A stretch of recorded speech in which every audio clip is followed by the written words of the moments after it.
Oswald on November 24th, 1963, was only interviewed by one reporter throughout the trial, Dorothy Kilgallen. Since her interview with Ruby, many noted that Kilgallen carried a file with her at all times. It remained under lock and key when not physically in her hands, according to those close to her. Kilgallen's file continued to grow throughout the investigation. In a conversation with her lawyer, Jim Garrison, that's the guy who prosecuted, that was in the movie, Kevin Costner played him in the JFK movie. Yeah. Prior to a trip to New Orleans, with Dorothy later inexplicably canceled, he remembers her saying, "I'm going to break the real story and have the biggest scoop of the century." Kilgallen's first trip to New Orleans was planned 2 weeks prior to her death, when her husband, Richard Colmar, found her with files missing by her hairdresser in a bedroom she never slept in, dressed in clothes she would never wear to bed, reading a book she had finished and disliked, wearing glasses she didn't need for reading. The initial autopsy report, a Brooklyn medical office as opposed to the office in Manhattan where she lived, found her cause of death to be a lethal combination of alcohol and barbiturates. The report later amended to note that the barbiturate originally found, Seconal, a sleeping pill for which she had been prescribed, was in fact a combination of Tuinol and Nembutal, which she did not have access to. Although her death was eventually ruled a suicide, Kilgallen's husband noted that when she returned from a taping of What's My Line earlier that evening, she appeared chipper. Well, a lot of people do seem chipper before they go. They're like, still I decided. Yeah. Yeah, a researcher by the name of Mark Shaw who investigated Kilgallen's death found that she was under surveillance by the FBI through the Freedom of Information Act. Friends of Kilgallen recall her expressing fear for her life leading up to her death, and she supposedly even purchased a gun, a rather uncharacteristic thing for her. Yeah, they whacked her. Yeah, They've got to finish releasing. In a recent release of the JFK files on October 26, 2017, a file entitled Dorothy Kilgallen by Richard Nixon was released, but its contents remain sealed due to reasons of national security. They whacked her. Yeah, it does. Was there a gay karate chop, or did I make that up? I didn't see that part in that story. They whacked her. It seems likely. She was digging into the investigation. Look, you know, when you talk to, I talked to Oliver Stone about it multiple times, and Oliver Stone, despite his advanced age, is still brilliant, and his recall is incredible. And his recall on the assassination, he's obsessed with that assassination. So he can tell you, who was involved and who did this, and Alan Dulles, and this and that, the Warren Commission report, and then it goes back. The rabbit hole just goes so deep. It goes all the way to Richard Nixon, because it goes all the way to Gerald Ford, who was on the Warren Commission's report. And when they kicked Spiro Agnew out, they got Spiro Agnew on corruption. Yeah. They kicked him out. They put in Gerald Ford. Yes. Then they kicked Richard Nixon out. Yeah. With the Watergate thing, which Yes. I always thought was Richard Nixon got caught being a crook, but he was not a crook. It was an intelligence agency plot. The whole thing was Tucker Carlson lays it out. Yeah, the Nixon reputation is starting to come back. Well, people are starting to love Nixon again. There's a lot of maybe Nixon for the first time stuff that he did that's not good. Jim Cothey decided to write a book about the assassination of John F. Kennedy. However, he died on the 21st of September, 1964. Oh, there we go. And see that a man broke into his Dallas apartment and killed him by a karate chop to the throat. That could happen to anybody. That's a real thing that happens all the time. This is the thing. How do they know they didn't just strangle him to the throat? If you have damage to your throat, if you don't see the guy karate chopping him. Well, it does seem like a weird flourish for the secret police to put out there. But that's one of those things that you would say. Cothey just, it seemed like a man broke into his apartment. Tom Howard died of a heart attack, age 48, 1965. Who's Tom Howard? Oh. Attorney. Oh, his attorney. Okay. They both visited Jack Ruby in jail. Okay. And they both died. Yeah. They definitely could And give the you a heart Jenna. attack. They definitely could give you a heart attack. And they also searched his apartment. The karate chop thing's Karate weird, chop does but it. I I think really that's always held on to karate chop. That's the one detail that really stayed with me through the How are years. you sure? You can't tell. I've seen so many guys get beat up, and you can never tell what hit them. It could have been a very long bruise across the throat, a big forearm. Shin to the neck. Easy. People weren't People didn't have that sort of kicking ability Sure in, they did. In the West at that time. Sure, some people did. Yeah, there was people that trained like an assassin. If you were going to be an assassin, you would learn Muay Thai. Yeah. There was like legit Muay Thai guys. You could also have a back then. knife. Yeah, You yeah, could also have. But if you're you gonna wanted to break make it look like it was like that was a bachelor Okay. flat. Is that why I thought it was some sort of? Cause of death: asphyxiation from a broken bone at the base of his neck. Apparently, the result of a karate chop. You know, I'm suspicious. I think they probably thought of it as a karate chop because this is how people thought back then. But Yeah. I would imagine that was like a baton on the neck where you choke a guy to death. Well, there was a time I know in Austin Powers, karate chop is like a cool thing. Early Yeah. '60s, people just found out about karate. The other guy was accidentally shot by the police a few hours before a witness That can happen. testified. That can happen. Jesus Christ, man. When you read stories like this, like if you're not a conspiracy theorist, you're like, Yeah, it was the karate chop that made me think it was something had gone wrong. Karate chop's the only thing that drew me in. I was happily signing up with the rest of the official narrative. dude, I've seen a lot of guys get karate chopped in the neck. And they're all fine. None of them died. Yeah, My you dad don't- is like a big. That's not what breaks your neck. My dad really he really believes the JFK assassination happened the way they said it did. And he went to he made a whole trip of it to Dallas, and he went up to the building. And he was like, he could have done it. He could have done it from here. Well, here's but the that's thing. his. So I've never really dug into it. But here's the thing. He could have shot JFK in the head from the book depository. Yeah. Anybody who says any different has never shot a rifle. It wasn't that far. It was, I think it was 140 yards. If you have a scope and you have an accurate rifle, 140 yards is not a long shot. And if you have practiced and you know how it's going to go down and you're prepared, you're going to know exactly where he's going to be. You're going to have the crosshair on him. You pull the trigger, you hit him in the head. And you might be able to get off a couple of shots. And some people have been able to recreate the 3 shots. And they think that he got off 3 shots. And that's impossible. They recreated? Yeah, people have done it. They They've- like closed down Central Dallas? And no, they no, got, no. They shot off 3 rounds from Yeah. a Carcano rifle in that same period of time. Yeah. They didn't do it there. Yeah. But they did it. They showed, look, you can shoot 3 times in the amount of time that it took him Yeah. to drive. But this is the problem with any conspiracy theory is that like Well, you got to look at all of it there are a bunch accurately. of things that don't. Yeah. There are like 1,000 conspiracy theories about JFK. Yeah, And but some of them are nuts, but then some of them hold up. That was my point, though, is that is undeniable. But it's also undeniable there was a lot of people that reported that they heard gunshots from the grassy knoll. Yeah. There's also the whole magic bullet theory, which is total horseshit.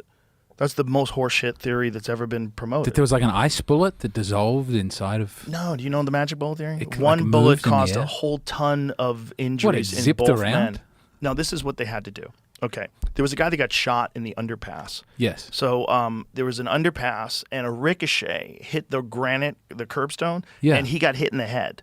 So he got fucked up, and he had to go to the hospital. And then they found the impact, and they found the bullet. So they knew that this accounted for one of the shots Yeah. that it missed. So then they had to account for 2 different entry holes on Kennedy Yep. and entry hole in Connolly.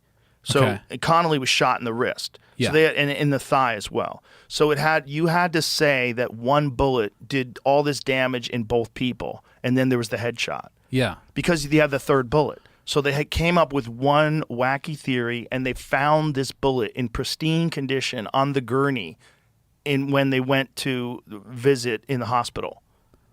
So when they had JFK's gurney in the hospital, There they, was a bullet they next to him. magically found this pristine Yeah. bullet. This is like when the passports fall out of the plane on 9/11. Yeah. Almost as ridiculous. But this one is so ridiculous because you have the physical evidence of the bullet, which is impossible. It's impossible for a bullet to shatter bone, go through 2 different people, leave more residue, like more bullet fragments were in Connolly's wrist than were missing And from that the one's bullet. just fine.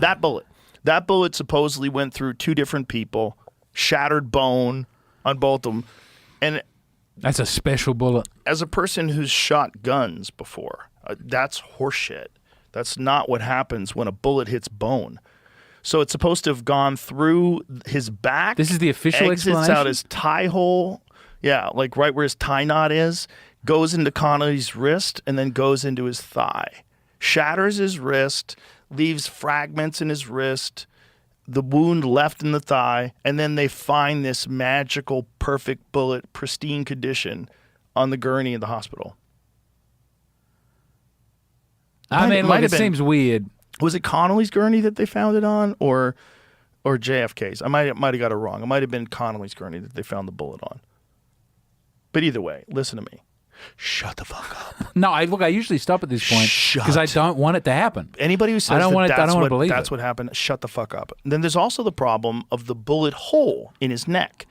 Now, they're trying to attribute that as an exit wound, but the thing is, there's two different autopsies. There's the autopsy from Dallas, and then there was the autopsy from Bethesda, Maryland. And the discrepancy was the one in Bethesda, Maryland, I believe, called it a tracheotomy scar or tracheotomy cut. Okay. So like they opened him up to put a trach in. The only reason why they would do that is they don't want to attribute that to a bullet that hit him in the front of the neck. I think there was a bunch of different people that were trying to figure out how do we make it so that it was only this one guy. And Yeah. Lee Harvey Oswald might have pulled the trigger. He might have been a part of it. He does kill the policeman later, right? I believe so. I believe they most people believe he did that. Yeah. Yeah. And well, he already knew that he was on the run at that point in time, right? And then when he gets arrested, he says, I'm a patsy. I'm a patsy. Okay. Maybe he was involved. Maybe he didn't pull the trigger. Maybe somebody else who was a real expert marksman. Because he wasn't that good. Like people say he wasn't a good marksman, but let me tell you something about. He was like downgraded to marksman. Yeah. But here's the thing about shooting rifles. All right, when you're talking about like 500 yards, you're talking about really long shots where you're required to be prone and lay perfectly still. Yeah. Yes. I would say you really want to be an elite marksman to do that, and there's a lot of technique involved in training, and they're very meticulous about their preparation, their breath work, and it's like a very intense thing because you can't move at all. You have to be like so precise. But 140 yards is not far. It's not that far. It's like with the Trump thing, they said a child could have done it. If he had a scope. That kid didn't have a scope. See, the Trump thing was fucked because that guy was using iron sights. So iron sights it's like standard. You can adjust them slightly, but like towards your side, closer to the shooter, there are two posts, and at the end there's one post. And the like the scoop from the upper post, it lines in. He did have a scope. Yeah. Oh, so why did they say that he didn't forever? Down here. But there was a photograph of it. So this photo down the corner with my cursor doesn't have a scope. But right. This is from the FBI. Evidence. Okay. But here's the thing. I'm pretty sure there was a photograph of it laying on the roof and it didn't have a scope. And this is why, and this is not my theory. This is all the people that I know that are in like the tactical world that have talked to me about this. They were saying that he had iron sights. See if you can find it if they show a photo of the actual rifle. And then there's just nothing about this that's come out since then. So if he had a scope, that's even crazier that he missed, because that's a chip shot. It's not a hard shot. You're 140 yards. You have an accurate rifle. So let's see. Scoop bit on that. It kind of does look like he has a scope. Go back to that again. A lot of these pictures from just talking of it though are using a picture of a gun without a scope to confuse people. So maybe it's hard to tell. Interesting. Okay, so it's hard to tell, but go to the top one again and make that larger. It's like this one. No, the one that's on the right hand side. Yeah, larger. That. Okay, that looks a little bit like a scope to me. There's something above the barrel at the middle point of the gun. Yeah. It doesn't look flat. It looks like there might be a scope. Okay, which is even crazier that he missed then, because this guy is shooting from a very close distance, but he probably fucking panicked. He's a 20-year-old kid. But also, he turns his head just at the right. It's the miraculous head turn. Yeah. But the thing is, that's not an expert marksman. He did train a lot, though. That was the other thing. Like, there was a lot of people that trained in firearms with that kid. So they knew that someone either told him to do that or he was preparing by himself to do that. Why has nothing come out about it? You would think. Because I think that MK Ultra shit keeps going. I think that it's like that Aerosmith song, train kept a-rolling all night long. I think it just keeps going. I don't think they stopped. I think someone, whether it's our government or another government or some giant business interest, someone probably talked that kid into doing that, gave him the resources. He had 5 different phones. Oh, man, you could have talked someone into doing it. His entire home was professionally scrubbed. Yeah. There was no silverware in his home when they searched his home. I mean, it's weird that there wasn't more. I know there was like a guy at the golf course and there was like a third guy maybe. Mm-hmm. But the temperature in the country at that time was, no one was like actively coming out and begging. The Dems weren't coming out and saying someone's got to kill this guy, but they were going, "This is an insane threat but it to our might freedom." not just be the Dems. This is what you have to understand. It's probably business interests. If you're in another country, okay, and this guy's actively campaigning, saying that he's going to raise tariffs, and he's going to call, we're going to make China pay, we're going to make Russia pay, everyone's going to pay. If you're in some, military-controlled country that's going to lose trillions of dollars because this guy's going to make everybody pay, Yeah. you might hire someone to do something. Well, this is why he goes Vance immediately out. This is what I put together as the theory. Someone else must have done it, but you pick someone who seems scarier than you, right? You go, well, if you kill me, you get him. You think Vance is scary?